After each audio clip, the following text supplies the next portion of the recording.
Muito bom dia, meus irmãos. Os que já falaram comigo já perceberam que hoje eu estou um pouco rouco, ou bastante, talvez. Quando a pastora Joyce me mandou a mensagem, ela disse: pastor, está meio em cima, né? E tudo. Eu falei: não tem problema nenhum, não tem nenhuma dificuldade com isso, nenhuma vaidade quanto a isso. Não precisa. Estamos em casa, estamos em nossa igreja. Havendo necessidade e possibilidade, é sempre um prazer ouvir e falar aos irmãos. Então, eu falei, pastor, isso não tem problema nenhum, só que a faringite já estava começando ontem. Eu achei que fosse estar melhor hoje, mas está mais ou menos. Então, estou à base aí da bastante água, pedi 2 águas, então talvez os irmãos me perdoem se eu interromper algumas vezes para hidratar. Bonita, né? Então tá bom. Então, vamos compartilhar da palavra do Senhor com os irmãos. Eu tenho usado umas pastilhas para poder melhorar a voz, aí eu me lembrei do que dizia meu pastor, né? O pastor da minha adolescência dizia que a melhor maneira de preparar um sermão é colocar uma pastilha embaixo da língua. E aí, quando ela acaba, você encerra o sermão. O problema é que tem pastores que, em vez de pastilha, botam um botão, né? Aí o botão não acaba e ele continua pregando. Então hoje os irmãos estão na vantagem que eu vou usar a pastilha, então não vamos demorar muito. Mas vamos abrir as nossas Bíblias na primeira carta do apóstolo Pedro.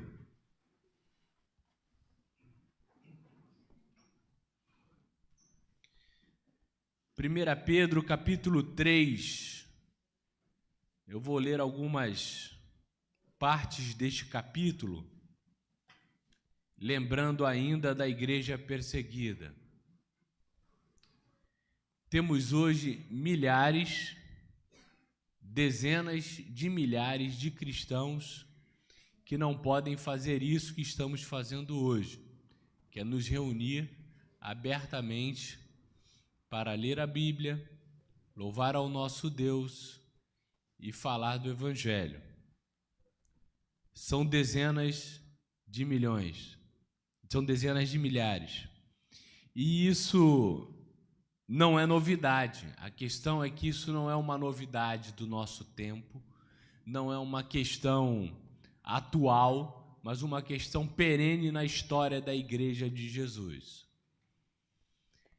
A igreja iniciante, a igreja primitiva, que nasceu ali em Jerusalém, Antioquia, chegando até Roma, que era a capital do império, sofria com perseguições atrás de perseguições. Os primeiros relatos dos cristãos não são relatos de tranquilidade, não são relatos de refrigério, não são relatos de conforto, mas sim relatos de perseguição de pessoas, governos, impérios que os perseguiam. Não são poucos os cristãos que morreram por professarem a sua fé. A questão é, meus irmãos, que isso que não vem de hoje mata-se por conta de religião há muito tempo na história da humanidade, e isso se faz presente ainda hoje em vários locais. E há um mistério de Deus no sofrimento, eu creio. Há um mistério de Deus no sofrimento do cristão. Porque uma coisa que nós sempre refletimos, e não diga que você não faz, porque eu sei que o faz, eu pelo menos o faço com frequência, porque sofremos ao fazer o bem. Porque ao fazer o correto, nós ainda assim sofremos e enfrentamos males e às vezes perseguição e destruição. Mas o apóstolo Pedro, preocupado com a igreja emergente, com a igreja iniciante, com a igreja primitiva, escreve a sua primeira carta, que não se identifica muito bem qual é a igreja especificamente para a qual essa carta está sendo escrita, mas, na época, as cartas escritas pelos apóstolos, quando os apóstolos ainda estavam entre nós, ainda viviam, as cartas escritas eram compartilhadas e lidas e relidas várias vezes, porque não tinha Bíblia do jeito que a gente tem hoje, não tinha um livro encadernado com todas as escrituras sagradas. Isso é um privilégio que acontece ali a partir de muitos séculos depois. E naquelas ocasiões, os poucos resquícios de cartas que surgiam era o que havia necessidade de ser compartilhado para as pessoas lerem. E a carta do apóstolo Pedro era um refrigério na mão daqueles que sofriam. Uma carta escrita para plantar esperança no coração dos crentes. Uma carta para dizer: animem-se, pois o sofrimento é passageiro, mas a glória é eterna. E essa palavra de refrigério, de esperança, não é só para os cristãos daquela época. É como se nós aqui, a Igreja Batista em Laranjeiras, recebesse uma carta dos apóstolos também e dissesse: olha, nós andamos com Jesus. Nós participamos da glória de Jesus enquanto ainda estava fisicamente entre nós. E eu convoco vocês a depositar as suas esperanças no Cristo de Deus. Esta é a mensagem da carta, da primeira carta do apóstolo Pedro. Uma carta que diz que sofrimentos adviriam sobre a igreja. E o próprio Jesus, no Evangelho de João, termina o seu discurso, seu último discurso público junto aos seus discípulos, dizendo: por esse mundo onde vocês estiverem e passarem, passarão por sofrimentos, aflições e tribulações. Jesus não dá desconto, Jesus não doura a pílula para trazer para si seguidores. Ele fala a verdade, e a verdade dolorida é que nós passaríamos por dores. Por fazer o bem. Na verdade, meus irmãos, a questão não é porque sofrem, se eu fiz o bem porque eu sofro. Não, na verdade é você sofre por fazer o bem. A lógica do Evangelho é uma lógica invertida, uma lógica subvertida. Os que fazem o bem, os que fizeram e os que farão o bem, são os que mais sofrerão. Porque esse mundo e o mundo aqui, especialmente nas cartas do apóstolo Paulo, do apóstolo Pedro, não é o mundo planeta, o mundo planeta Terra. Esse é bom, porque foi feito por Deus.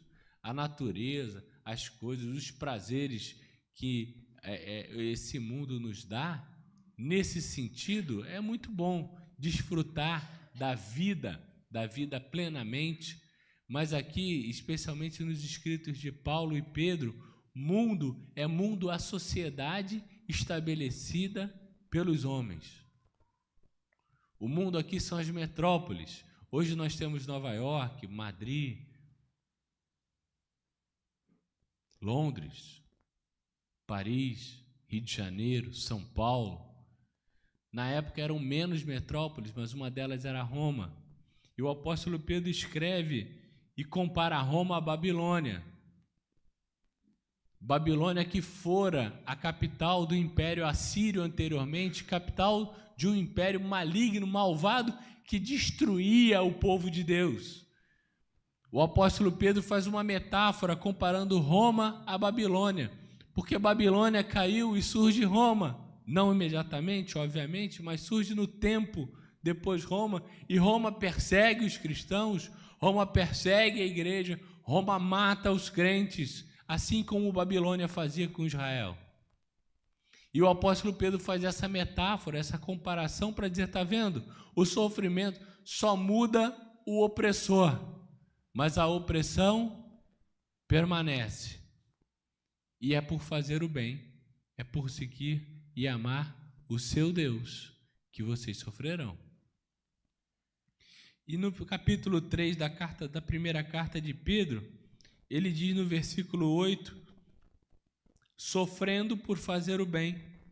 Quanto ao mais, tenham todos o mesmo modo de pensar, sejam compassivos, amem-se fraternalmente, sejam misericordiosos e humildes, não retribuam mal com mal, nem insulto com insulto, ao contrário, bendigam, pois para isso vocês foram chamados, para receberem bênção por herança. Veja a orientação do apóstolo Pedro.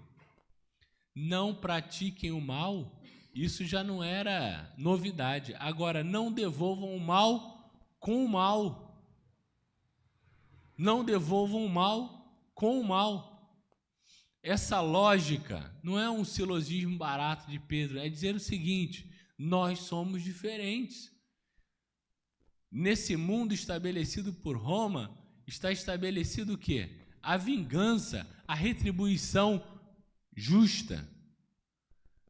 Fez o mal, receberá o mal, só receberá o bem quem fizer o bem. Ele diz, não, mas aqui com a gente é diferente. A gente está aqui para ser compassivo, misericordioso e devolver o mal com o bem. Sem esperar que o contrário aconteça. Porque muitas vezes não acontece. Fui tão legal com aquela pessoa, fui tão bom com aquela pessoa, me dediquei, entreguei, fiz, contribuí e agora recebo ingratidão. Bem-vindo ao clube dos cristãos.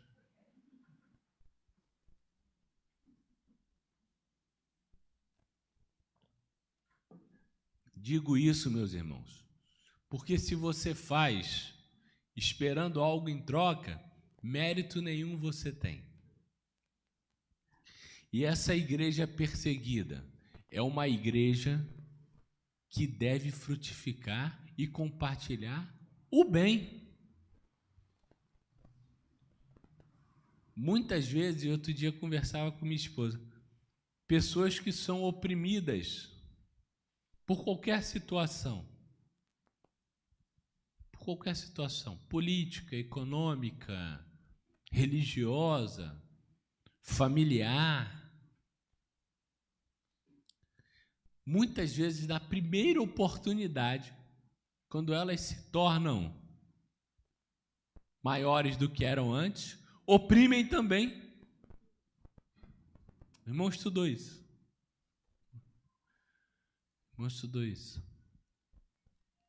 Oprimem, como se o sonho do oprimido fosse virar opressor. Fizeram comigo, agora é a minha vez, e eu vou fazer também. Muito me faz temer uma maioria cristã evangélica brasileira. Fico temeroso com isso. Será que de fato faremos um Brasil melhor? Uma sociedade mais justa? Uma sociedade de amor? Porque vejo cristãos que nos assombram, querendo virar o opressor no lugar em que ele era oprimido. Quando o Evangelho de Jesus, interpretado aqui pelo apóstolo Pedro, diz que quem quiser amar a vida, ele cita aqui o Salmo 34. Quem quiser amar a vida e ver dias felizes, guarde a língua do mal, os seus lábios da falsidade. Afastem-se do mal e faz o bem. Busque a paz com perseverança, porque os olhos do Senhor estão sobre os justos e os seus ouvidos estão atentos à sua oração, mas o rosto do Senhor volta-se contra os que praticam o mal. Mas, pastor, o que fazer com os que praticam o mal? O que fazer com um regime desse? político religioso como o do Irã? O que fazer com um regime opressor? O que fazer com um pai opressor? O que fazer com um patrão opressor? Se eu não posso corrigi-lo na justa medida e devolver, o que fazer? Faça o que o salmista orienta. Entregue nas mãos do Senhor, porque dele é a resposta. O Senhor há de responder no momento certo, da hora certa, do jeito que lhe aprouver.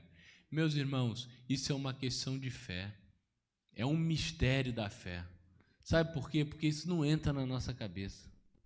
Isso não entra na nossa cabeça. Sabe por que não entra? Porque nós somos da lógica do mérito. Nós somos da lógica do mérito. Nós vivemos num mundo, às vezes, muitos de nós, quem trabalha aí em banco, seguradora, empresas de grande porte, empresas de médio porte, vivem nesse mundo corporativo. Sabem qual é a lógica? A lógica é a lógica do mérito.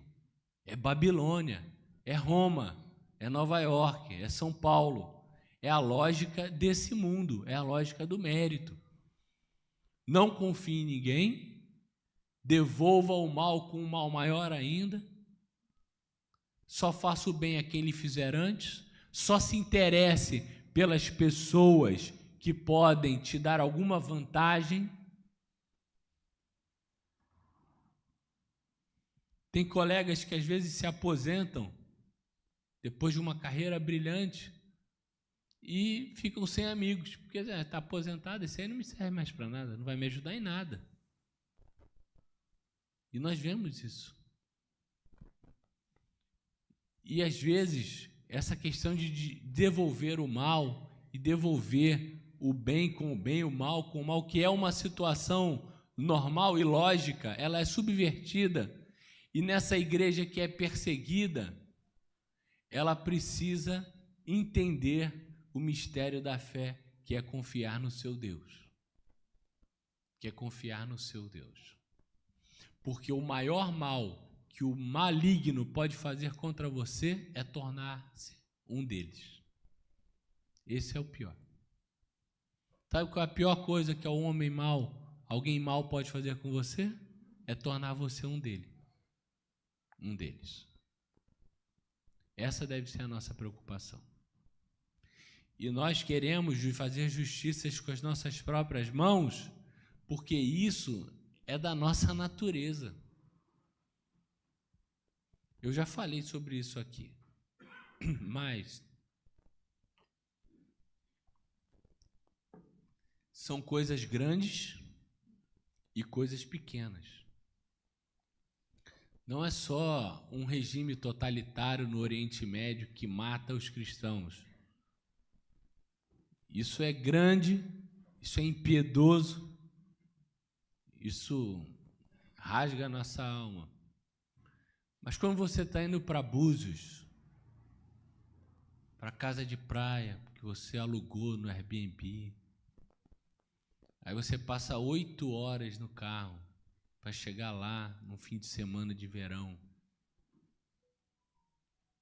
e pela direita vem cortando aquele cidadão, né? Aquele cidadão da Babilônia, de Roma, aquele injusto, aquele ímpio. E você diz assim, não é possível que ele vai se dar bem. E ele vai e entra 5 carros à sua frente. Não é possível que esse sujeito aí vai se dar bem. E às vezes se dá bem. Por quê? Meus irmãos, isso é um mistério da fé. Primeiro que você não sabe da vida dele. Aí eu estou parafraseando a minha esposa, que eu fico muito irritado. Olha, vocês não me conhecem, quando eu não me reconhecer como eu fico irritado com essas coisas. Minha esposa que diz, você não sabe quem ele é, não sabe para onde ele está indo, não sabe de onde ele veio, deixa ele embora. Que é melhor mesmo, porque hoje em dia um colega foi buzinar na Dutra, atiraram no carro dele, olha só, não pode nem buzinar mais.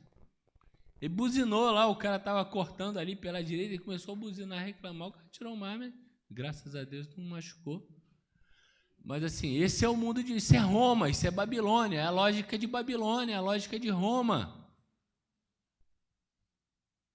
É a lógica pueril da malignidade. Nós somos diferentes, nós somos de outra lógica. É a lógica do reino, a lógica da igreja perseguida. A lógica do que quem há de maltratá-los, versículo 13, se vocês forem zelosos na prática do bem, todavia, mesmo que venham a sofrer, porque praticam a justiça, vocês serão felizes. Não temam aquilo que eles temem, não fiquem amedrontados, antes santifiquem Cristo como Senhor em seu coração. Estejam sempre preparados para responder a qualquer pessoa que lhes pedir a razão da esperança que há em vocês. Meus irmãos, esperança é aquilo que nos move. O que nos move não pode ser o ódio. Eu estava com um colega que não é crente, não tem ninguém mais, meu funcionário. Aí aconteceu uma situação que ele, no trabalho, eu trabalho numa grande empresa, e nesse trabalho alguém fez uma coisa que deixou a gente assim chateado, e esse colega mais jovem, mais impetuoso, assim, isso não é possível, nem me fala essas coisas. Aí eu falei assim, rapaz, irai-vos, mas não pequeis. Aí ele falou assim, pô, bonita essas coisas que você fala, mas não entra na minha cabeça. Eu falei, não, eu estou falando que é para tentar entrar na minha também. Estou falando que é para entrar na minha. É claro, é um jovem, né? Um jovem promissor, inclusive, mas impetuoso, como a idade diz, e eu já fui como ele, e agora menos. E a gente vê que não se deve realmente se pôr o sol sobre a nossa ira. Entregue a sua ira ao Senhor, deixa que Ele trata isso em você, no seu coração, a sua perseguição, a sua dor. Eu não estou falando, meus irmãos, de passividade, de ser compassivo com tudo e de aceitar os males desse. Pelo contrário, nós sofremos porque levantamos as nossas vozes contra o mal. Isso é que causa sofrimento em nós. O que eu estou dizendo é sobre ser manso e humilde e entregar a vingança na mão de Deus. Vingativo e rancoroso não combina com o cristianismo. E ele vai dizer isso no versículo 16. Contudo, façam isso com mansidão e respeito, conservando a boa consciência, de forma que os que falam maldosamente contra o bom procedimento de vocês, porque estão em Cristo, fiquem envergonhados de suas calúnias. É melhor sofrer por fazer o bem, se for da vontade de Deus, do que por fazer o mal. Pois também Cristo sofreu pelos pecados uma vez por todas, o justo pelos injustos, para conduzir-vos a Deus.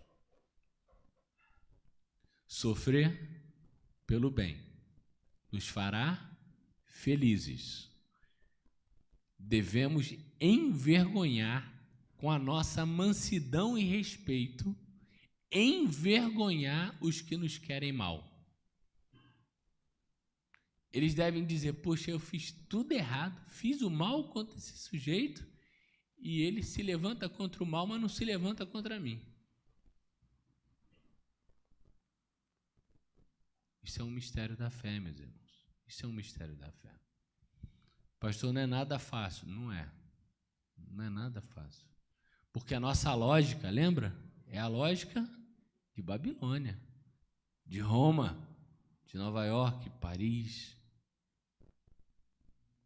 São Paulo, Rio de Janeiro. Essa é a lógica. Mas nós somos de outra lógica. Nós somos da lógica do reino. E o meu reino não é deste mundo. Jesus disse, meu reino não é deste mundo. Vocês não estão entendendo. E Jesus diz que Deus faz nascer o sol sobre justos e injustos. O sol não queima mais o injusto do que o justo. Mas a minha convocação nesta manhã, o meu desejo nesta manhã,